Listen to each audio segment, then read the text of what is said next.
Perkenalkan, nama saya Jessica Salsalina Brusemiring dengan NIM 210306062. Di sini saya akan menjelaskan proses metabolisme air di dalam tubuh ternak dan sirkulasi darah pada hewan ternak.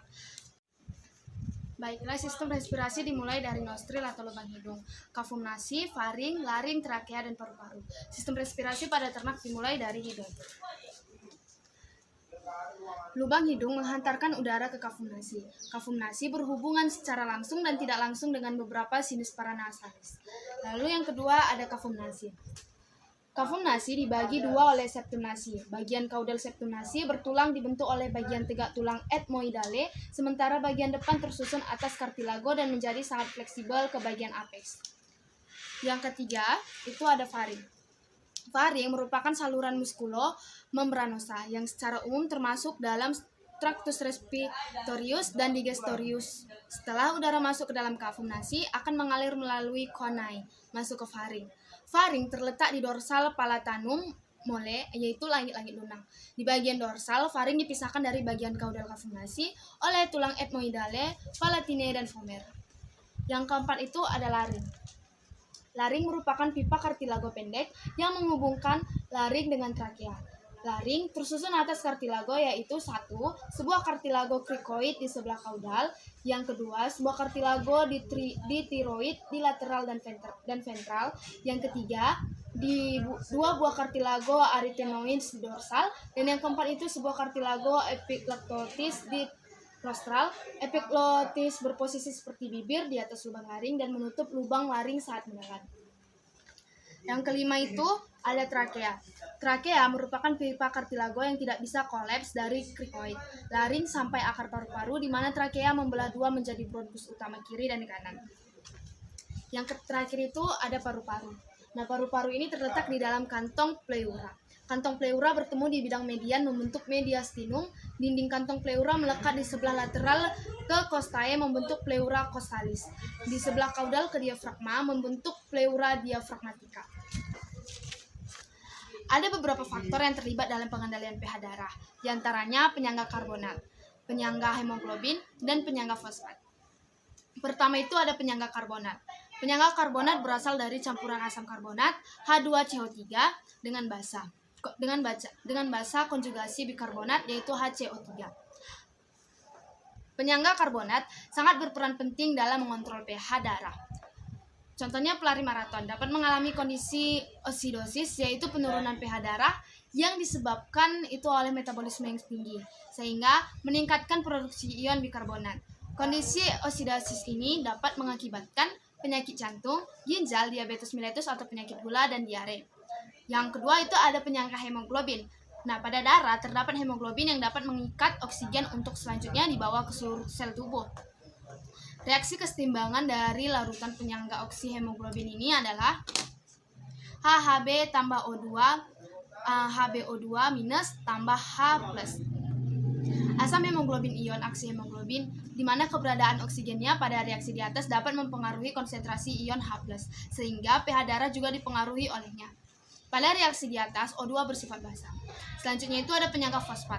Pada cairan intrasel, kehadiran penyangga fosfat sangat penting dalam mengatur pH darah. Penyangga ini berasal dari campuran dihidrogen fosfat, yaitu H2PO4- dengan monohidrogen fosfat HPO32-, H2PO4- ditambah H ditambah Aq menghasilkan H2PO4-Aq. Lalu ada penyangga fosfat, dapat mempertahankan pH darah 7,4. Penyangga di luar sel hanya sedikit jumlahnya, tetapi sangat penting untuk larutan penyangga urin.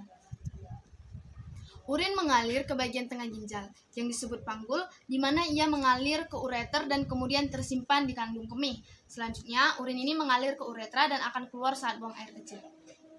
Sirkulasi peredaran darah.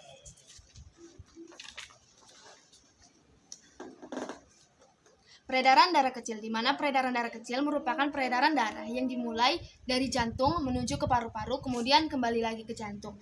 Nah, ini adalah skema dari peredaran darah kecil. Di mana peredaran darah kecil dimulai dari jantung, yaitu bilik kanan. Lalu dari bilik kanan ini akan menuju arteri pulmonalis. Dari arteri pulmonalis menuju ke paru-paru. Dari paru-paru menuju vena pulmonalis.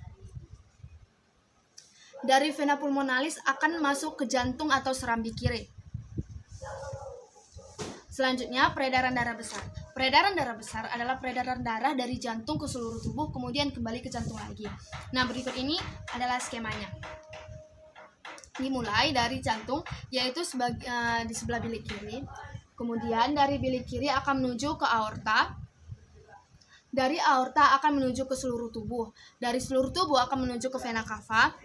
Dari vena cava akan kembali ke jantung atau serambi kanan. Proses peredaran darah secara keseluruhan yaitu sebagai berikut. Yang pertama akan menuju ke seluruh tubuh melalui vena cava, serambi kanan, bilik kanan, arteri pulmonalis, paru-paru, vena pulmonalis, serambi kiri, bilik kiri, aorta, dan kembali ke seluruh tubuh. Darah yang mengandung karbon dioksida mengalir melalui vena cava menuju serambi kanan. Dari serambi kanan, darah mengalir ke bilik kanan, kemudian darah yang kaya karbon dioksida tersebut akan diangkut melalui arteri pulmonalis menuju paru-paru. Di dalam paru-paru terjadi pertukaran antara karbon dioksida dan oksigen, sehingga darah yang kaya oksigen akan dibawa vena pulmonalis menuju serambi kiri. Nah, setelah itu, darah ini akan melewati aorta dan dialirkan ke seluruh tubuh.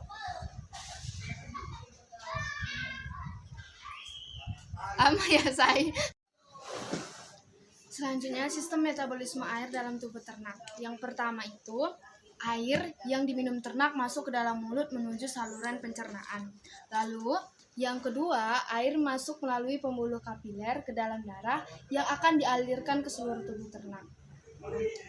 Tahap ketiga itu, air akan membantu jantung membawa darah ke seluruh tubuh. Nah, saat air sampai di paru-paru ternak akan terjadi pertukaran oksigen dan karbon dioksida. Proses selanjutnya yang keempat terjadi pada organ hati ternak. Pada tahap ini, air akan membantu proses metabolisme karbohidrat, lemak, dan protein. Proses yang terakhir atau yang kelima yaitu air menuju ginjal ternak. Pada tahap ini, air membantu ginjal pada ternak dalam proses penyaringan zat sisa untuk dikeluarkan bersama air seni atau urin ternak tersebut.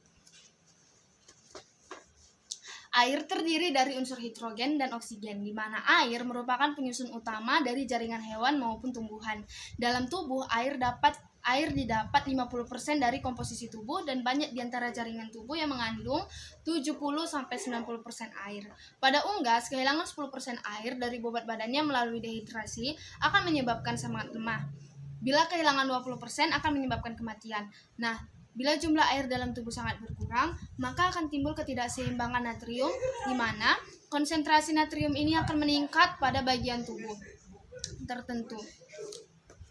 Kebutuhan air pada unggas. Kebutuhan air dipengaruhi oleh satu suhu tubuh, di mana suhu tubuh akan menghilangkan panas tubuh adalah melalui penguapan air. Hampir 40% air yang dihilangkan dari tubuh unggas adalah melalui pernapasan. Yang kedua itu suhu lingkungan.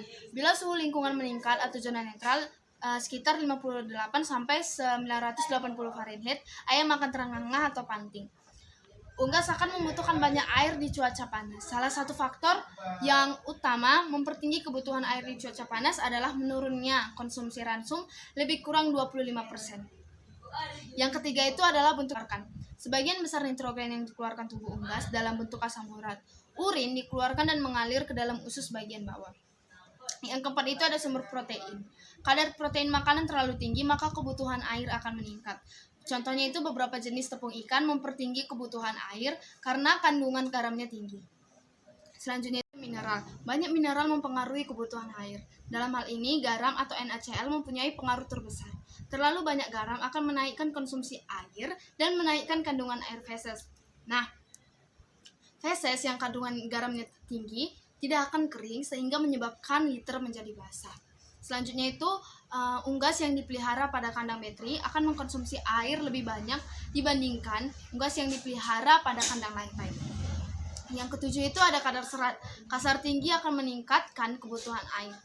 Lalu yang terakhir itu adanya molasis. Dari satu air minum. Air minum berasal dari air minum yang kita beri. Air yang diberikan kepada ternak harus bersih dan sudah teruji. Kebutuhan akan air adalah 1. Mengganti air yang hilang melalui urin. 2. Mengganti air yang hilang melalui keringat.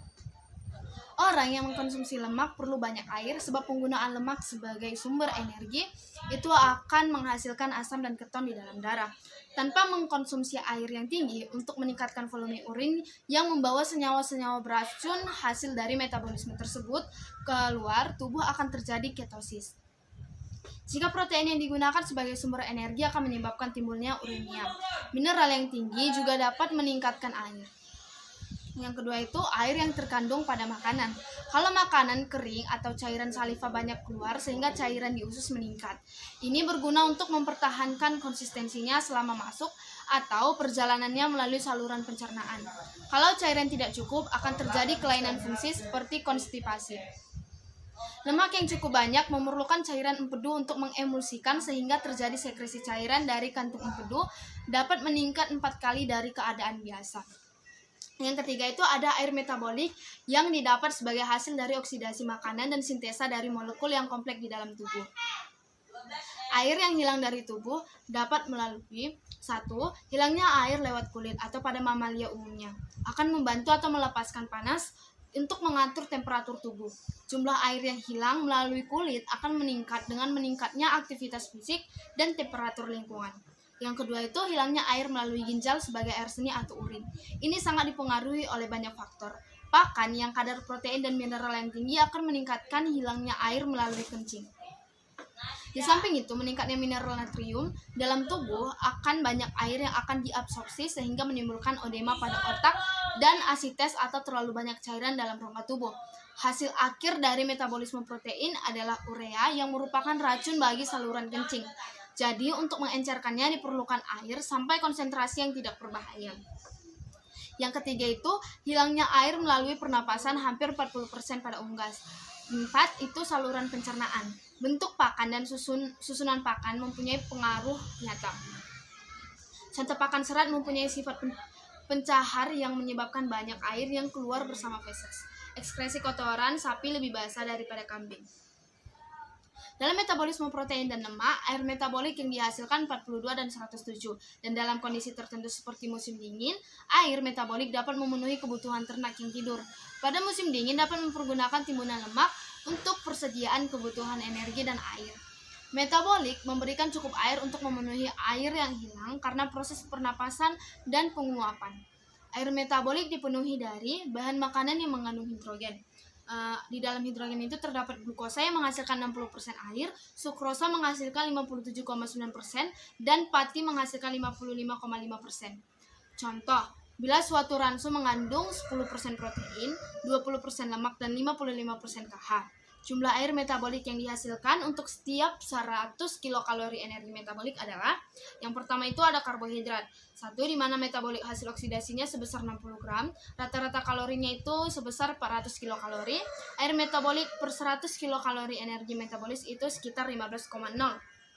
Yang kedua itu ada protein, di mana air metabolik hasil oksidasinya menghasilkan 42 gram, rata-rata kalorinya itu 400 kilokalori. Air metabolik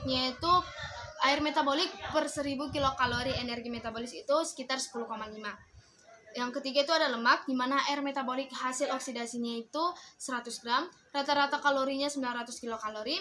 Air metabolik per 100 kilokalori energi metabolis sekitar 11,1.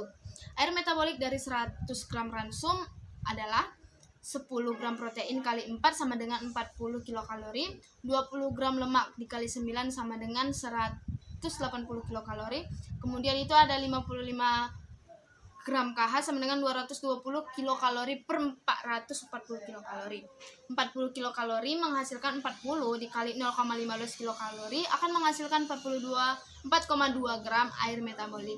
Selanjutnya itu ada 180 kilokalori menghasilkan 180 dikali 0,111 kilokalori sama dengan 19,98 gram air metabolik. Selanjutnya itu 220 kilokalori menghasilkan 220 dikali 0,150 kilokalori sama dengan 33 gram air metabolik per 57 gram air metabolik. Jadi, bila energi ransum 1 kilokalori, maka air metabolik yang dihasilkan adalah 57 gram. Bila energi dalam ransum 100 kilokalori energi metabolik, Maka air metabolik yang dihasilkan adalah 40 dikali 10,5 sama dengan 420. Lalu ada 180 dikali 11,1 sekitar 1998. Lalu 220 dikali 15 sama dengan 3.300 per 5.718 gram air metabolik. 5.718 sama dengan 12,9 dalam 100 kilokalori energi metabolik atau 13 gram air metabolik untuk setiap 100 dan 440 kilokalori energi metabolis. Demikian video mengenai metabolisme air pada tubuh ternak dan sirkulasi darah. Jika ada kesalahan kata saya meminta maaf. Terima kasih.